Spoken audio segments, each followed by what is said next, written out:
The Joe Rogan Experience. I never thought about it. That makes sense. I love Texas. Yeah, it's nice. What part do you live in? I'm in New Braunfels, which is right outside of San Antonio. Oh, nice. I've never been to San Antonio. It's nice, man. San Antonio is a cool city. We're actually right between Austin and San Antonio. Oh, that's great. So it's perfect. I heard there's like that Riverwalk area. Supposed to be dope. That's cool. I mean, that's like the tourist thing, you know. It's like it's what they do. It's like going to see the Hollywood sign. But like, there's if you want to have a good time, just let me know when you come to Texas, and we'll go do some redneck shit.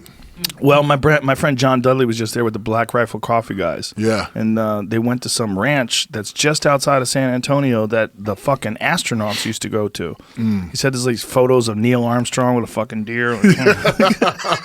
Hell yeah. Yeah. Texas is a uniquely American place. Like I think when other people think of America, they really think of Texas. Most people. I mean, if they're thinking America, they'll say that it'll be Texas. But if it's like Hollywood, they'll say California, you know? Right. Those are the two. Some people, like, every once in a while think New York. But I think when people think about, like, crazy, gun-toting, screaming at football, you know, like, that's Texas. Yeah, guaranteed. Yeah. 100%. Driving proud trucks. of it, too. Yeah, proud of it. Damn sure. Well, it's a fun place. Yeah. You know? A lot of fun. A lot less regulations. A lot more self-accountability. You know? Yeah. Well, they have fucking zebras and giraffes and shit everywhere. Yeah. And they're loose. Yeah. Running around. I work with just became accredited zoo that works a lot with confiscated animals. Like, they've got hundreds of animals that basically some redneck was like, oh, I'm going to have a white lion, right? Can't take care of it, so they take it. There's these folks who they got high in this abandoned house, and they were in the house in Texas. And they're wandering around this house smoking weed, and they walked into a room with a fucking tiger in a cage. Oh, my God. They called the police, and they had the police come and rescue this fucking tiger, but this was in an abandoned house. Oh, shit. The house? Oh, my God. Yeah, there's they weren't sure, like, here, you find it there? Oh, you got these goddamn pop-up ads. They're getting craftier and craftier with these pop-ups. And then you don't know if, like, clicking exit's going to download something nowadays. Texas man, look at this. Texas man enters abandoned home to smoke weed, finds tiger instead. That's fucked up, man. Yeah, he thought he was hallucinating. Oh, man. He said it was in a rinky-dink cage in the home's garage. But it's weird when you treat animals like property, you know, when you can just do whatever you want with them. And that's how Texas views exotics. Anything that's not like if you have white-tailed deer in Texas, they have pretty liberal tags. Like you can shoot a good number of them, but you have to get tags. Right. But if you have like a black buck, which is a African animal, or a Nilgai or something like that, you shoot as many as you want. Right. Yeah, you do whatever you want. You sell them to your friends. Yes. What does it say? It was secured only with a screwdriver and a nylon strap.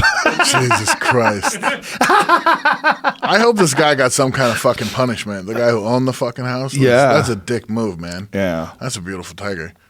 Yeah, there's something really fucked up about seeing tigers locked up. I don't even like the fact that they feed them.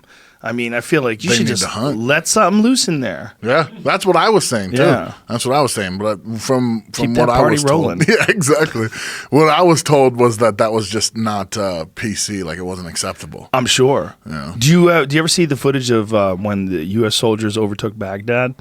They had zoos in Baghdad, and what they would do is the lions knew it was happening, so they would let these goats out, and these goats would be wandering around, and then they would open the door, and the lions would sprint because they knew exactly because it was feeding time. So these goats had no idea. They let the goats out, and the goats would be like, oh, just hanging out, being a goat, and then they would open up this fucking door, and U.S. soldiers filmed it. Oh, wow. And these lions just make this fucking mad sprint to these goats and just maul them.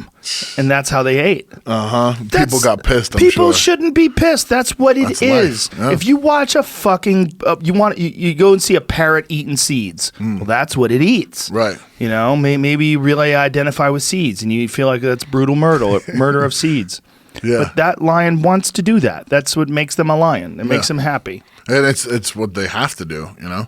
It's like there's a lot more people getting publicity, not publicity, but there's a lot more people showing that side of things at least. We were talking about right before we came on, there's this Instagram page called Nature is Metal. Yes, I love that It's page. fucking badass, isn't He got it? taken down for a while. He got back up, but he has one of the very best pages. But on how can you Instagram. take it down? That's all. He didn't. Yes. He had nothing to do with any of those situations. Mm-hmm. It's not like he had some kind of ulterior motive and came in and put these animals in the situation. That's just reality.